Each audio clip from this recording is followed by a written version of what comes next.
Hello everyone, आज हम discuss करेंगे कुमाऊं यूनिवर्सिटी का 2022 का साइंस ग्रुप का पेपर। इसका सेट ए हम डिस्कस करने वाले हैं। ठीक है, तो चलिए पहले क्वेश्चन पे आते हैं। क्वेश्चन नंबर 1 है, malaria spreads by male anopheles mosquitoes, female anopheles mosquitoes, both A and B and none of the above. तो जो मलेरिया है वो फैलता है मादा एनोफिलीज मच्छर से। तो इसका ऑप्शन बी जो है वो राइट आंसर है। Okay, next question, Which of the following animals belong to class Reptilia? Option A frog, option B lizard, option C snake, option D both B and C। तो जो reptilia class को belong करता है वो है lizard और snake, जबकि जो फ्रॉग है वो एम्फीबियन क्लास को बिलोंग करता है। ठीक है, तो इसका राइट आंसर जो है वो ऑप्शन डी है, that is both B and C. मतलब लिजर्ड और स्नेक दोनों जो हैं वो रेप्टिलिया क्लास को बिलोंग करते हैं। Next question is, which of the following enzymes act on protein? इनमें से कौन सा ऐसा एंजाइम है जो प्रोटीन पे काम करता है? तो ऑप्शंस हैं पैप्सिन, टाइलिन, लाइपेज, हेक्सोकाइनेज। तो इनमें से जो पैप्सिन है वो क्या करता है? प्रोटीन्स पे काम करता है। ठीक है, तो option A is the correct one. Next question, thyroxine is a, thyroxine है वो एक टाइप का हार्मोन्स है जो कि थायराइड ग्लैंड से सिक्रीट होता है।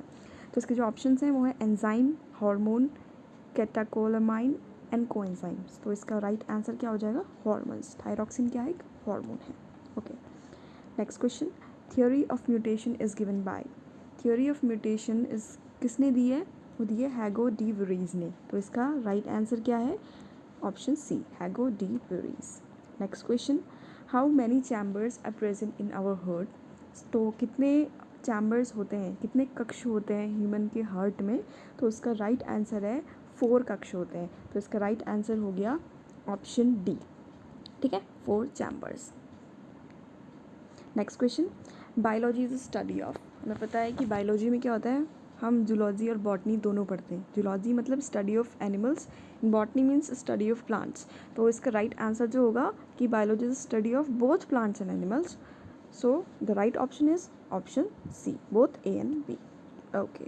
Now next question is, which of the following animals have backbone or vertebral column? तो backbones, जिसके पास बोन्स होती हैं उसके पास ही बैकबोन भी होगी। ठीक है, तो फिश के पास बैकबोन होती है, मैन पे भी बैकबोन होती है, स्नेक पे भी बैकबोन होती है। तो इसका जो राइट आंसर है वो क्या है? ऑप्शन डी, मतलब सब पे, फिश पे भी, मैन पे भी, स्नेक पे भी, सब पे क्या है? बैकबोन होती है। Okay, next question, sponges are, sponges होते हैं ये क्या होते हैं? पानी में पाए जाते हैं, खारे पानी में पाए जाते हैं स्पॉन्जेस। ठीक है, तो ये क्या है? एनिमल्स हैं, प्लांट्स हैं, या फिर दोनों हैं, या फिर कुछ भी नहीं है? तो इसका जो राइट आंसर है ये क्या है? एनिमल्स हैं। मतलब स्पॉन्जेस क्या होते हैं? ये खारे पानी में पाए जाने वाले प्राणी हैं। ठीक है, next question, dolphin is a fish, reptile, mammal, insect. Dolphin क्या है? डॉल्फिन फिश नहीं है, इसमें ये थोड़ा कन्फ्यूजन हो जाता है। जो डॉल्फिन है पानी में तो रहती है पर वो फिश नहीं है। ठीक है, वो क्या है? मैमल है। डॉल्फिन है वो मैमल है। मैमल्स क्या होते हैं? जो अपने बच्चों को जन्म देते हैं, जबकि जो फिश होती है वो अंडे देती है। तो इसलिए इसका जो राइट आंसर है वो क्या है? मैमल। डॉल्फिन क्या है? मैमल है। Okay, next question, which of the following is normally use in solar cooker for trapping solar energy? तो ये क्या होता है? सोलर कुकर में हम किस चीज़ का यूज़ करते हैं? सोलर पैनल्स का, सिलिकॉन सेल्स का, मिरर्स का, या फिर इनमें से किसी का भी नहीं? तो इसका जो सही आंसर है वो है, इसमें हम मिरर्स का यूज़ करते हैं। ठीक है, तो सोलर कुकर में किसका यूज़ करते हैं? मिरर्स का यूज़ करते हैं। Next question, power of a lens is -40, it's focal length is. तो अगर कोई लेंस है जिसका पावर -40 है तो उसकी जो फोकल लेंथ होती है वो होती है 0.25। तो इसका जो राइट आंसर है वो है option C, that is 0.25। Okay, next question, with increase in pressure the boiling point of any substance. अगर आप प्रेशर इंक्रीज़ करोगे तो बॉइलिंग पॉइंट क्या करता है? किसी भी सब्सटेंस का क्या करता है? इंक्रीज़ करता है। तो इसका जो करेक्ट ऑप्शन है वो है option A, that is the boiling point of any substance increases with increase in the pressure. ठीक है, next question, in radio, television and cell phone information is sent through optical fibre in the form of, option A cathode rays, electrical signals, light and electromagnetic waves.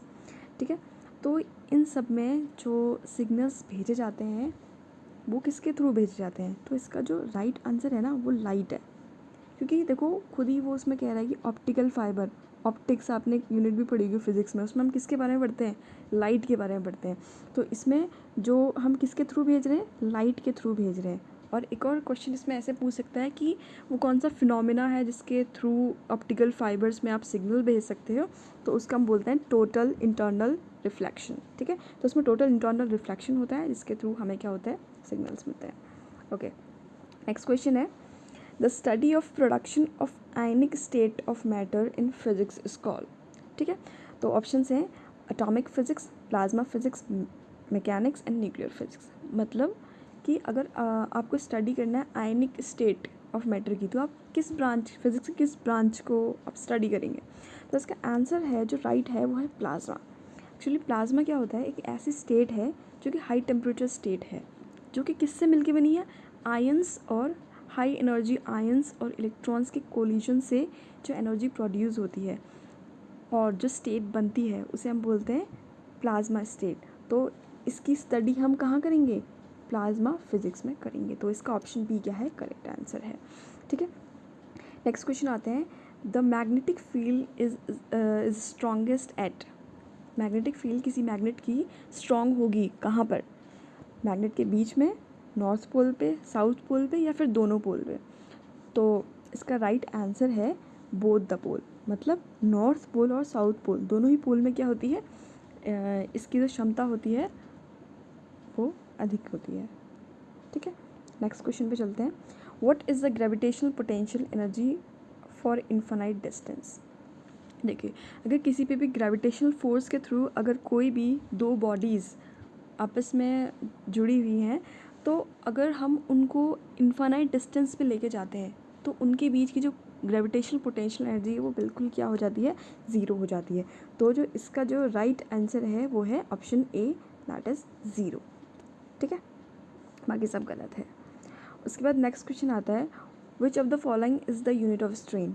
इनमें से unit of strain क्या है? इनमें से Newton, kilogram, what, या फिर इनमें से कोई भी नहीं? तो इनमें से कोई भी नहीं है स्ट्रेन यूनिट, तो ऑप्शन डी क्या है इसका करेक्ट आंसर है। नेक्स्ट क्वेश्चन पे चलते हैं विच of the following is the correct equivalent of one atmosphere. One atmosphere मतलब एटमॉस्फेरिक प्रेशर को वो पूछना चाह रहा है कि पास्कल में कितना बोलते हैं। तो वन एटमॉस्फेरिक प्रेशर जो होता है वो होता है 101,325 पास्कल के बराबर, या फिर आप इसको ऐसे भी लिख सकते हो 1.013 इंटू 10⁵ पास्कल। तो इसका राइट आंसर क्या है? ये ऑप्शन ए। तो ऑप्शन ए क्या है इसका राइट आंसर। नेक्स्ट क्वेश्चन पे चलते हैं विच of the following is the cause of eco. इनमें से जो ईको होता है, जो आवाज़ हमारी हम बोलते हैं और लौट के वापस आती है, उसको ईको बोलते हैं। ठीक है, तो ये किसकी वजह से होता है? तो इसका ऑप्शन है absorption, when the sound is absorbed, when the sound is transmitted, when the sound is reflected, और when the sound is refracted.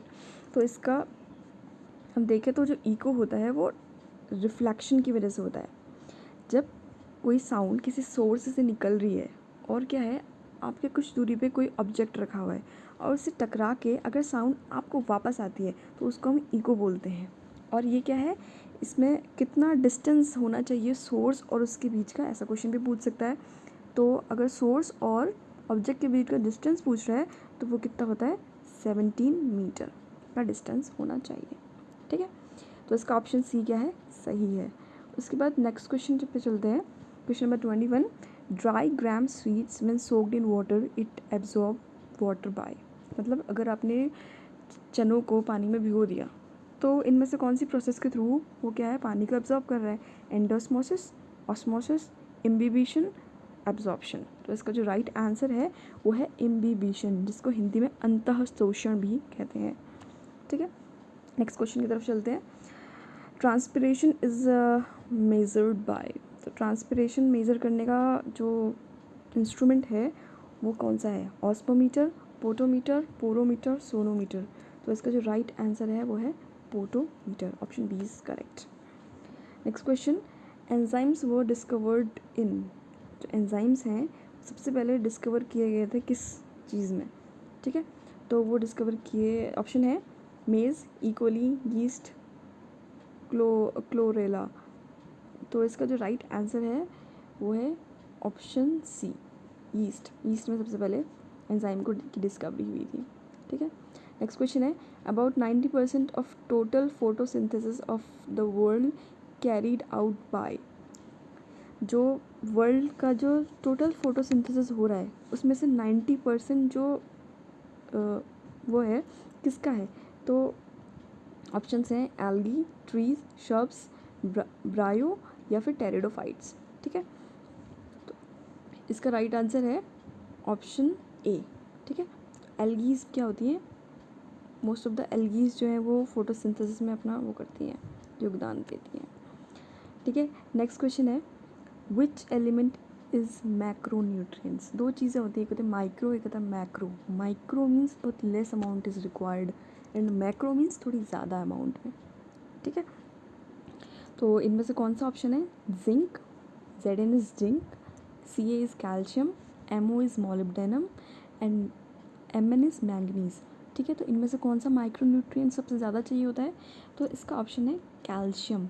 ये तो आप ऐसे भी देख सकते हो कि हमारी बॉडी में कैल्शियम की कितनी ज़्यादा रिक्वायरमेंट होती है। हमारी बोन्स, हमारे टीथ, ये सब चीज़ें क्या है, हमारे नेल्स क्या है, कैल्शियम से मिलकर बने। तो ये हमारी बॉडी में क्या होता है, बहुत ज़्यादा रिक्वायर्ड होता है as compare to zinc, molybdenum और मैंगनीज। तो इसका जो राइट आंसर है वो क्या है? कैल्शियम। ओके, बाकी जिंक विंक ये सब क्या है? माइक्रोन्यूट्रिएंट्स हैं। चलिए नेक्स्ट क्वेश्चन पे चलते हैं। नेक्स्ट क्वेश्चन है Kranz anatomy is found in. Option A sunflower, option B maize plant, C solanum, D pea plant. तो क्रैंस जो एनाटॉमी है ये हम फोटोसिंथेसिस में पढ़ते हैं। ठीक है, तो ये किस में होती है? ये इसका सही ऑप्शन है मेज प्लांट, मक्के के पौधों में होती है। तो option B is the correct option. Okay, next है biological nitrogen fixation bacteria are present in the roots of. ठीक है, जो ऐसे बैक्टीरियाज जो नाइट्रोजन को, एटमॉस्फेरिक नाइट्रोजन को प्लांट्स में, सॉइल में फिक्स करते हैं, वो कौन से टाइप के प्लांट्स में प्रेजेंट होते हैं, कि रूट्स में प्रेजेंट होते हैं? तो ऑप्शंस हैं वीट, कॉटन, ग्राम, मेज। तो आपने ये सब पढ़ा ही होगा कि जो ग्राम होता है, मतलब जो चना होता है, उसके जो रूट्स होती हैं वो नाइट्रोजन फिक्सेशन का काम करती हैं। ठीक है, तो option C is the correct option. Next is the movement in leaf of mimosa pudica is due to. तो मिमोसा प्यूडिका है वो क्या है? छुई मुई का पेड़ होगा। ठीक है, तो इसमें जो है, जो छुई मुई का पेड़ आप टच करते हो और वो बंद हो जाता है, वो किसके थ्रू, किसकी वजह से होता है? तो इसका जो राइट आंसर है वो है ऑप्शन ए। ठीक है, next question is jhum cultivation was adopted in which part? Uttar Pradesh, Assam, Madhya Pradesh, Rajasthan. तो जो झूम कल्टीवेशन है वो क्या है? ऑप्शन बी इसका सही आंसर है, आसम में होता है। ठीक है, first Chipko movement was started by. सबसे पहले चिपको मूवमेंट जो है स्टार्ट किया गया था अमृता देवी के ने स्टार्ट किया था। ठीक है, तो इसका ऑप्शन ए जो है करेक्ट है। ये इन्होंने प्लांट को कटने से बचाने के लिए उनको उन पे चिपक गए थे ताकि कोई उनको काट ना पाए। ठीक है, तो इसलिए इसका ऑप्शन ए क्या है? सही है, अमृता देवी ने ये सबसे पहले स्टार्ट किया था। Okay, next is maximum paramagnetism is found इन। ये केमिस्ट्री का क्वेश्चन है। ठीक है, तो इसमें मैक्सिमम पैरामैग्नेटिज्म क्या, मैग्नेटिज्म क्या होता है? कोई भी सब्सटेंस है अगर वो मैग्नेटिक फील्ड की तरफ अट्रैक्ट हो रहा है तो उसको पैरामैग्नेटिज्म बोलते हैं। ये सबसे ज़्यादा कब होता है? जिसमें सबसे ज़्यादा नंबर ऑफ़ इलेक्ट्रॉन्स होते हैं, अनपेयर्ड इलेक्ट्रॉन्स होते हैं। ठीक है, तो वही सबसे ज़्यादा अनपेयर्ड इलेक्ट्रॉन जो होते हैं 3d5 कॉन्फ़िगरेशन में होते हैं। तो इसका ऑप्शन बी जो है इसका राइट आंसर है। ठीक है, नेक्स्ट क्वेश्चन की तरफ चलते हैं। Fe belongs to which block of periodic table. Periodic table में हम आते हैं तो जो Fe है वो हमारा डी ब्लॉक में प्रेजेंट होता है। ठीक है, तो इसका जो है ऑप्शंस दिए थे हमें S block, P block, D block, F block. तो इसका राइट आंसर जो है वो क्या है? D block. ठीक है, डी ब्लॉक राइट आंसर है। नेक्स्ट क्वेश्चन है which of the following bond is weakest. इनमें से सबसे वीक बॉन्ड कौन सा होता है? ऑप्शन है ionic bond, covalent bond, metallic bond and van der Waal attractive forces. तो इसमें से जो सबसे वीक फोर्सेस होते हैं वो वैन डर वाल फोर्सेस होते हैं। और ऐसे भी पूछ सकता है कि सबसे ज़्यादा स्ट्रॉन्ग फोर्सेस कौन से होते हैं? सबसे ज़्यादा स्ट्रॉन्ग होते हैं वो आयनिक बॉन्ड फोर्सेस होते हैं। तो अगर हम इनका ऑर्डर लगाएं तो इनका ऑर्डर है वीकेस्ट, देखें सबसे ज़्यादा वीक है ऑप्शन डी, सबसे वीक है। उसके बाद उससे स्ट्रॉन्ग होता है बी, और फिर है सी, और फिर है ए। मतलब ए क्या है, सबसे ज़्यादा स्ट्रॉन्ग है, मतलब आयनिक बॉन्ड सबसे ज़्यादा स्ट्रॉन्ग है, then metallic, then covalent, then van der Waals forces. Okay, next question पे चलते हैं। The ratio of C P and C B for monoatomic gases. Monoatomic मतलब जिसमें सिर्फ एक एटम होता है, ऐसी गैसेस के लिए C P upon C B का वैल्यू क्या होता है? तो इसका जो राइट आंसर है वो है 1.66। इसका जो C P over C B होता है ये होता है 1.66। Option B is correct. Okay, next question. Normal solution of H2SO4 contains how many grams of it in water? Options हैं 49 ग्राम, 98 ग्राम, 24.5 ग्राम, 12.25 ग्राम। मतलब कि अगर 1 नॉर्मल H2SO4 लेते हो आप, ठीक है, अगर आपने 1 नॉर्मल H2SO4 लिया है, ठीक है, तो आप उसको उसमें उसका जो सोल्यूशन है उसमें कितना ग्राम आपने H2SO4 डाला पानी में, तो कितना डाला आपने 49 ग्राम। ठीक है, तो इसका ऑप्शन ए क्या है, सही आंसर है। केमिकली रस्ट इज़, पूछा है रस्ट मतलब जो जंक होता है उसका फॉर्मूला क्या है? ऑप्शन ए है Fe3O4, ऑप्शन बी है FeO, ऑप्शन सी है FeOH whole thrice, and option D है Fe2O3.2H2O। तो इसका जो राइट आंसर है वो है Fe2O3.2H2O। इसको आप ऐसे भी याद कर सकते हो, तो जंक कब लगता है? जब आप थोड़ा उसमें मॉइस्चर और ऑक्सीजन प्रेजेंट होती है। Moisture means water. तो इसमें क्या है कि आपको दिख रहा है कि 2H2O भी लिखा हुआ है, तो आप इसको देख के भी तो एक बार को तुक्का मार सकते हो कि हाँ ये इसका राइट आंसर है। ठीक है, चलिए नेक्स्ट क्वेश्चन पे चलते हैं। Cow milk is an emulsion stabilized by. जो काऊ मिल्क होता है वो क्या है, इमल्शन है। इमल्शन क्या होता है? इमल्शन क्या होता है कि वाटर और ऑयल का मिक्सचर। ओके, इमल्शन क्या होता है? Water plus oil. तो इसमें पूछ रहा है कि इसको स्टेबलाइज्ड, अब वाटर और ऑयल तो मिलते नहीं है, तो इनको स्टेबलाइज करने के लिए क्या इस ऑलरेडी मिल्क में प्रेजेंट होता है? तो उसका जो ऑप्शन है वो है ऑप्शन सी इज़ करेक्ट, केजीन। केजीन क्या होता है? ये मिल्क में प्रेजेंट होता है जो कि इस इमल्शन को स्टेबलाइज करता है। क्योंकि आपने देखा होगा कि दूध में पानी और ऑयल अलग अलग नहीं होते, एक साथ होते हैं, तो उनको स्टेबलाइज करने के लिए केजीन लगता है। ठीक है, नेक्स्ट क्वेश्चन पे चलते हैं। वॉशिंग सोडा का फॉर्मूला पूछ रहा है, तो इसका तो बहुत इजी क्वेश्चन है, तो इसका आंसर है ऑप्शन ए Na2CO3.10H2। इसको आप कैसे याद कर सकते हैं? वॉशिंग सोडा, वॉश करने के लिए आपको क्या लगता है? पानी लगता है। ठीक है, तो पानी लगता है, तो इसमें भी ऑलरेडी इसमें पानी है, बस आपको इतना याद करना है कि इसमें 10H2O है। ठीक है, इसमें 10H2O लग रहा है। ओके, तो option A is the correct one. Next question है, which of the following is the Lewis acid? इनमें से कौन सा लुइस एसिड है? तो इसका राइट आंसर है लुइस एसिड। देखिए लुइस एसिड एक बार देख लेते हैं क्या होता है। लुइस एसिड ऐसे केमिकल्स होते हैं जिनके पास क्या होता है, इलेक्ट्रॉन्स की कमी होती है। जैसे कि आप पहला ऑप्शन देख रहे हैं NH3, इसके ऊपर एक लोन पेयर है। ठीक है, इसमें एक लोन पेयर है, तो इसमें कमी तो नहीं है, तो ये तो नहीं हो सकता। ROH देख रहे हैं, इसमें भी O के ऊपर क्या लोन पेयर ऑफ इलेक्ट्रॉन्स है, मतलब इलेक्ट्रॉन्स है इसके पास, तो ये भी नहीं है लुइस एसिड। उसके बाद अगला देखते हैं R2O, तो इसमें क्या है, इसके पास भी O के पास लोन पेयर, तो ये भी नहीं है। एक ही इनमें से कंपाउंड है BF3, इसके पास लोन पेयर ऑफ इलेक्ट्रॉन्स नहीं है, तो ये क्या है, इलेक्ट्रॉन डेफिशिएंट है, यानी कि लुइस एसिड है। तो इसका राइट आंसर हो गया option B BF3। Okay, next question.